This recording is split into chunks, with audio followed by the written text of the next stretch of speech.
The fate of 13-year-old Madeline Soto came to an unexpected and tragic end. Law enforcement agencies in Orange County, Florida, initiated urgent investigations with minimal initial information from the girl's mother, Jennifer, and her partner Stephen. As the investigative process unfolded and evidence gradually accumulated, shocking circumstances began to emerge that led to fatal consequences for young Maddie. This presented story is an extremely emotional narrative that captured the attention of both American and international communities. It is crucial to emphasize that this is an extremely sensitive account that may cause psychological tension. We strive to highlight the circumstances as accurately as possible, avoiding unnecessary dramatization. On February 22, 2024, Madeline Soto turned 13. Her birthday celebration took place within the family circle, at a relative's home in Central Florida. The girl's permanent residence was in the Venetian Bay Village residential complex in Kissimmee, located south of Orlando. Maddie attended Hunter Creek Middle School. While not among the top academic performers, the pedagogical staff characterized her as an extremely pleasant and friendly student who simultaneously struggled with concentration. At 13, she was diagnosed with ADHD, attention deficit hyperactivity disorder. The girl openly shared with those around her that the prescribed medications caused pronounced drowsiness, as a result of which she independently discontinued taking them.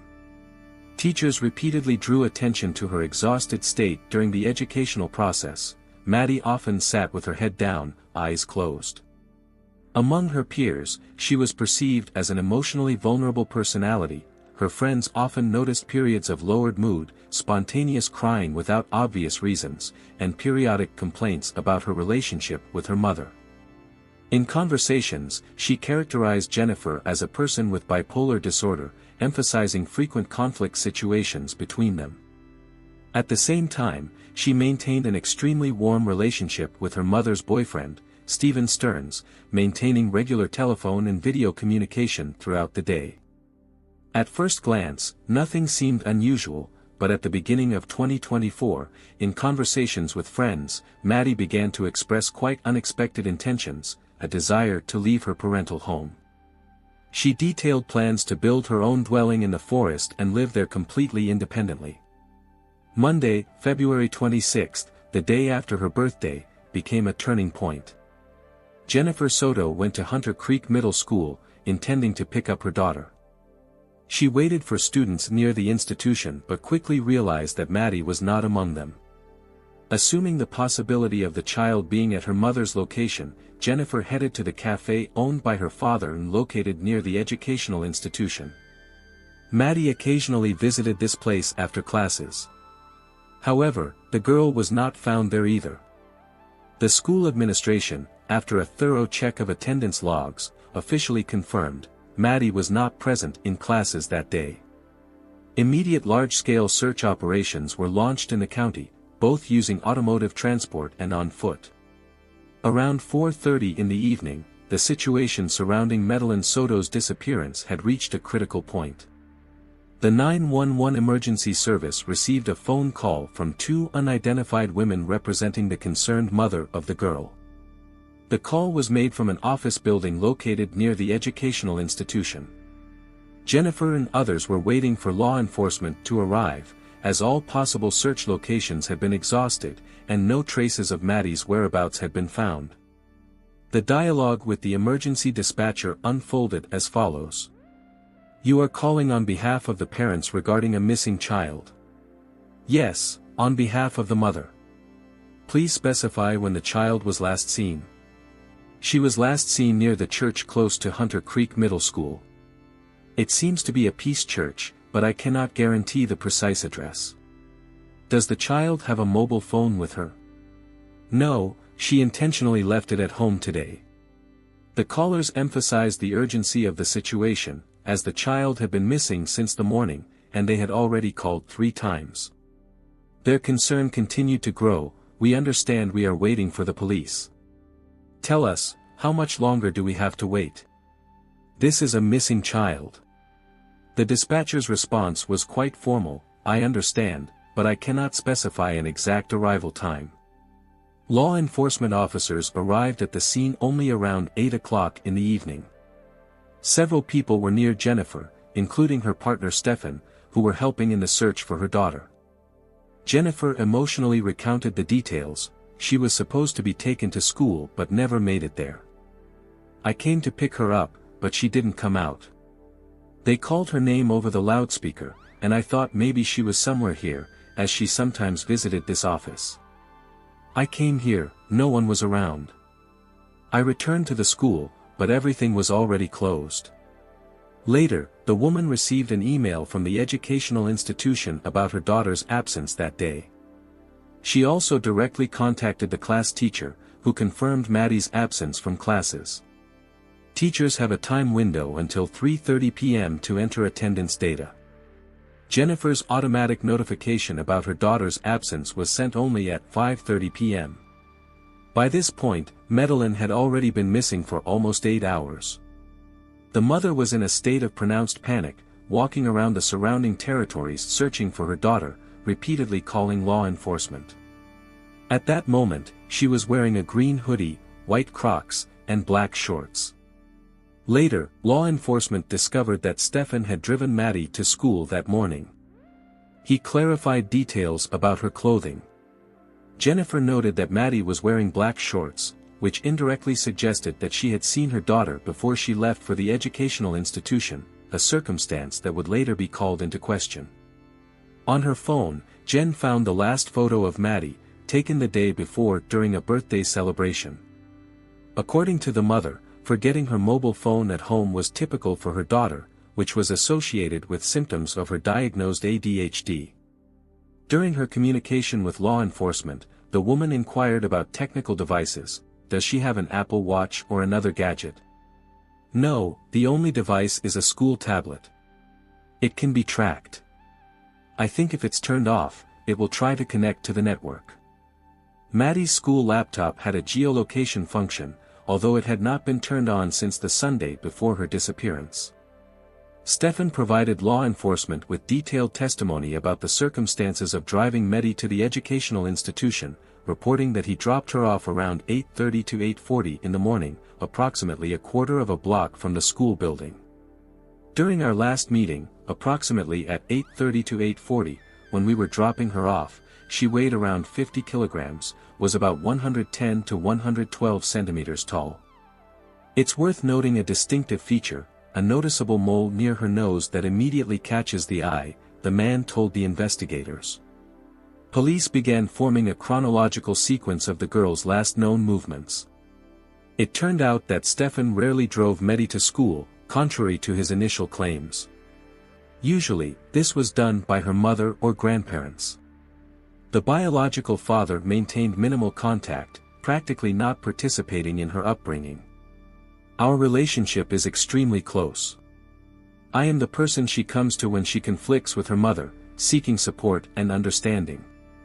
For her, our home is a space of absolute love, Stephen emotionally emphasized.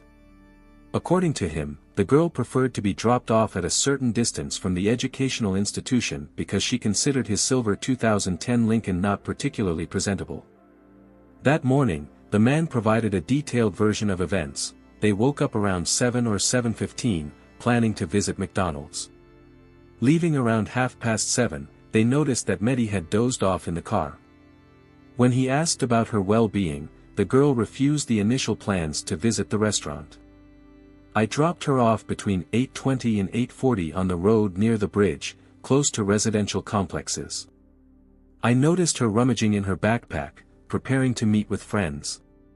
Making sure everything was fine with her, I wished her a good day, said, "I love you." She responded in kind. Driving away, I constantly checked the mirror to ensure she was moving in the right direction, Stephen detailed. Jane Verstosa informed law enforcement that she saw Maddie at 2300 hours the night before, when her daughter and Stephen went to sleep in the same room. In 2 independent conversations, she noted that the family often sleeps together. Due to a new work schedule, she decided to sleep separately to rest better. When investigators asked about the practice of leaving her daughter and boyfriend alone, Jane provided conflicting responses. In one instance, she claimed such situations were rare, in another, that it was a common practice in their family. Jane admitted that she initially regarded Stephen with marked wariness, especially concerning his interaction with Medi. However, over time, her concerns gradually dissipated. According to her, during 7 years of living together intermittently, Stephen and Madeline had formed an extremely close, almost parent-child relationship. Stephen's explanation of the circumstances of that fateful morning became a critical element of the investigation. The 38-year-old man promptly guided law enforcement to the location near the church where, according to his claims, he dropped off the girl so she could complete the rest of the journey on foot. Somewhere here, near these residential complexes. Do you see the power lines over there, on the opposite side? Perhaps it's a bit further, at the next turn. Somewhere in this area we were driving, and she said, "It's good here," Stephen said uncertainly, constantly changing the details of his story. Initially, his account seemed plausible. A surveillance camera was installed on the territory of Peace Church, located at the intersection of Town Loop Boulevard and Hunter Park Lane, exactly at the point Stephen mentioned. Police carefully examined the video recording. It captured a figure resembling a teenager entering the church parking lot around 8:40 a.m. and sitting on the ground. 9 minutes later, the figure rises and moves in the direction of the school. However, due to the low image quality, it was impossible to definitively confirm that this was Madeline. Even the clothing was not clear enough to confirm the description provided by Stephen. Additional complications arose from the fact that the vehicle that dropped off the indistinct figure was a dark sedan, not Stephen's silver Lincoln. Traffic cameras had captured the man's car near the school that morning, but not in the location he described.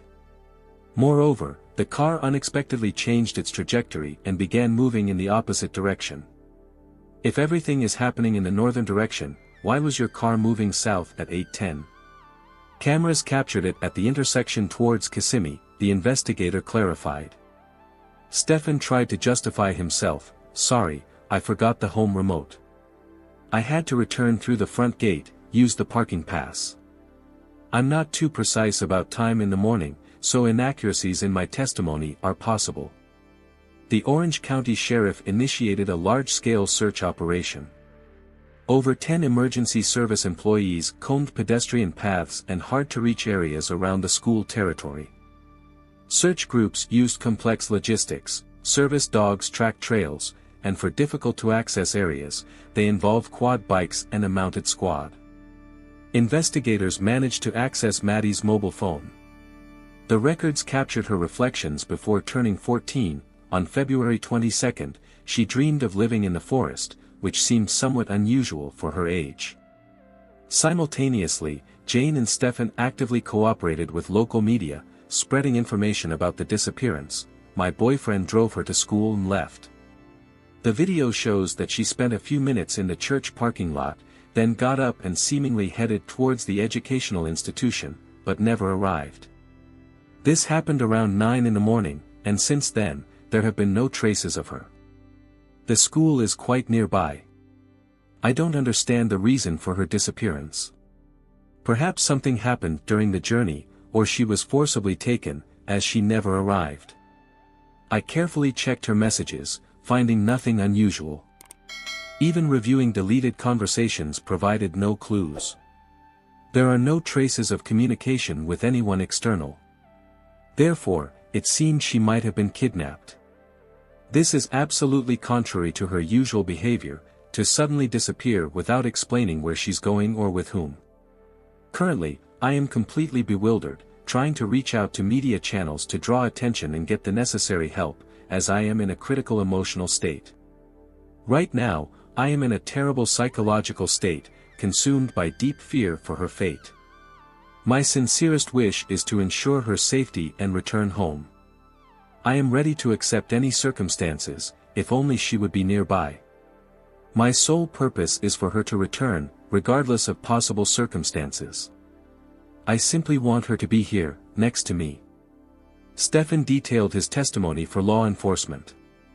"You look extremely emotional, please tell us more in detail," they addressed him.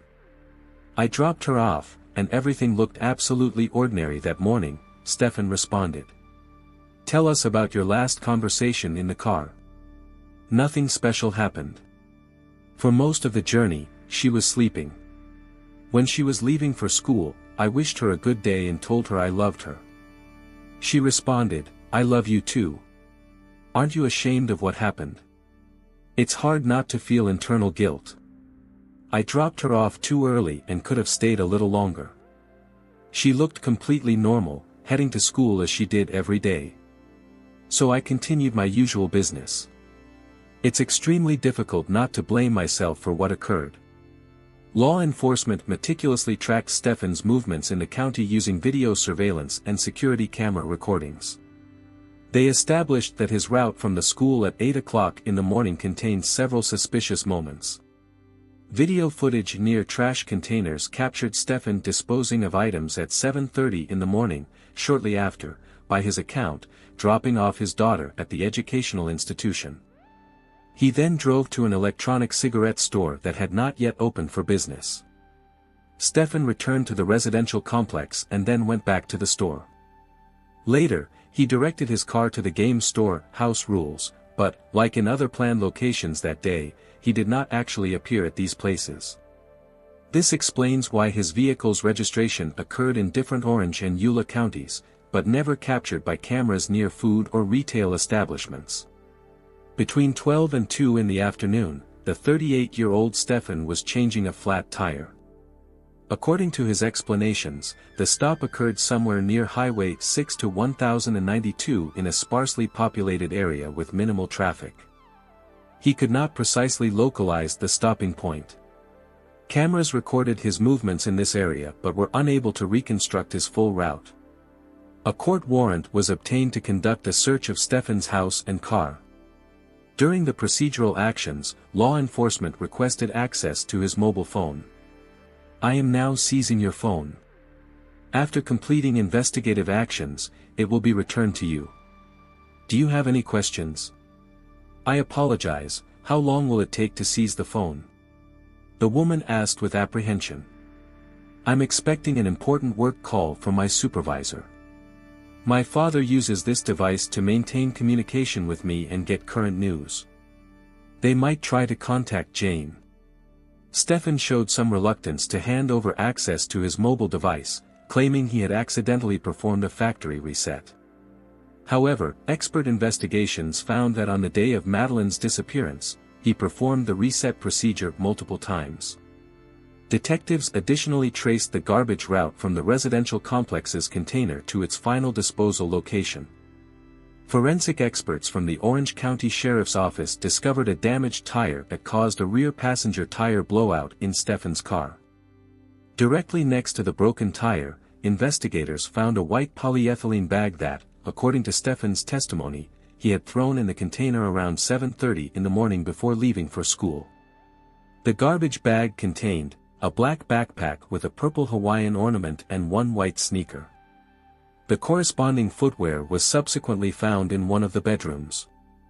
Forensic experts also found a computer in the backpack belonging to Orange County Public School, with Madeline's name noted on it. A law enforcement representative addressed the public. Thank you for gathering. We have important information about this case that we wish to share with our community. I would like to tell you that we found Madeline, but, unfortunately, this did not happen. The evening before, detectives met with the girl's mother and delivered the horrific news.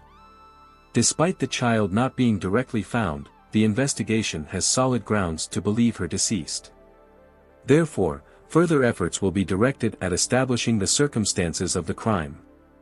Police established a critically important fact: Madeline was not dropped off on the morning of February 26 near the educational institution. Instead, the investigation's version suggests she was already in a critical condition at that moment.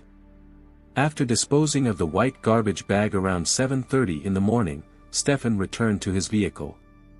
The surveillance camera recording at that moment was not released, so the decision to keep details secret seems entirely logical. Police reports document an extremely telling detail: a girl in a green hoodie was on the front passenger seat of the Lincoln, her head tilted to the left shoulder. One of the reports describes her position as unnatural for a person in a seated position. Around 8:20 in the morning, Stephan exited through the gate complex, briefly communicating with the duty guard. An hour after transporting the passenger, he drove into the Uholei Dayan parking lot. The video shows the driver exiting the car and carrying something resembling a motionless body from the front passenger seat, after which he immediately leaves the territory. Stephan's vehicle was recorded on the Old Oak Road. Later that same day, he stopped to replace the damaged tire, and at 4:40 returned to the residential complex, where he threw the used tires into the garbage container. During the same period, Jada's parents were at the Hunters Creek Educational Institution, in a state of deep concern in attempting to locate their daughter. Law enforcement had detained Stephan Stearns, though not directly on suspicion of murder. While the murder hypothesis was within the investigators' focus, there were other indisputable pieces of evidence that demanded immediate procedural intervention. The detective unit established a correlation between the suspect's personal phone and his Google Drive account. During a meticulous examination of his digital space, they discovered an extremely alarming content of an explicitly sexual nature, accumulated over 2 calendar years, 2022 and 2023. The digital array contained over 1,700 media files, among which images of the underage Milena predominated. Stephan's characteristic physical features were clearly present in a significant portion of the materials, which made any doubts about his involvement impossible. After an extremely thorough inventory of Stephan's digital content, he was officially charged with 60 criminal episodes, covering a spectrum of serious crimes related to sexual violence and unlawful actions against minors. The file metadata, which contained precise timestamps for each image and video, unequivocally demonstrated that a significant number of accusations concerned a child who had not yet reached 12 years of age. The crimes were so horrific and repulsive that even recent legislative transformations in Florida anticipated serious consequences. If the timestamps on the files had differed by only a few months, Stephan could have faced the highest punishment, the death penalty, if found guilty of the committed acts. The legislative act providing for such a possibility was signed by the Florida government at the end of December 2023. At the current moment, 60 filed charges could lead to at least life imprisonment. Such would be the case if the defendant were found guilty of all or at least most of the incriminated episodes. On Friday, March 1, 2024, law enforcement received operational information about Stephan Stearns' whereabouts. The man was spotted while changing a punctured tire on a section of Highway 3 in the settlement of St. Cloud. A random witness recorded his presence near the last surveillance camera that registered his movements on February 26, approximately 4:30 in the evening.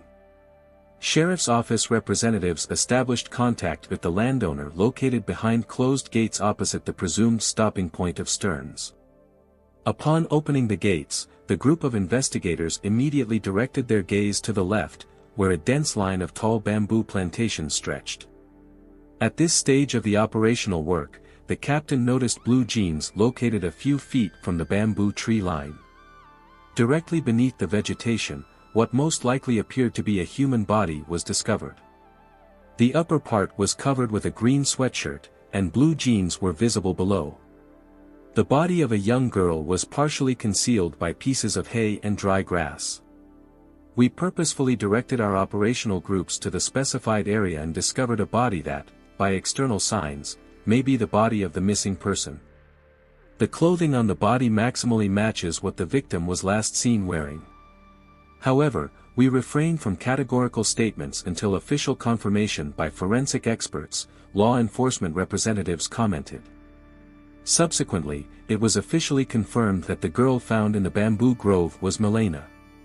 Considering the presumed nature of the crime related to domestic violence and the victim's minor age, the cause of death was not officially disclosed. Local information sources, based on conversations with forensic laboratory experts, reported the official conclusion regarding Milena's cause of death: strangulation. Numerous assumptions emerged around the circumstances of the case concerning how much Jennifer knew about the events occurring in the house. The inconsistency of her statements raised additional questions and diminished the level of trust. However, it should be acknowledged that a certain confusion seems entirely natural, considering the extreme psycho-emotional stress of losing a child. One of the official law enforcement representatives shared details of Jen's testimony. She claimed she last saw her daughter in the morning when she was preparing for the educational institution, approximately at 8 o'clock. This explained her confidence in knowing what clothing her daughter was wearing that day. However, her description did not correlate with the actual attire Medi was wearing when found among the bamboo plantations. In subsequent testimony, Jen slightly altered her previous narrative. Now she asserts that she possibly only heard her daughter that tragic morning but did not see her. According to her, she woke up around 7 or 8 o'clock and heard Stephan walking the dog. However, she did not hear Medi's presence in the house.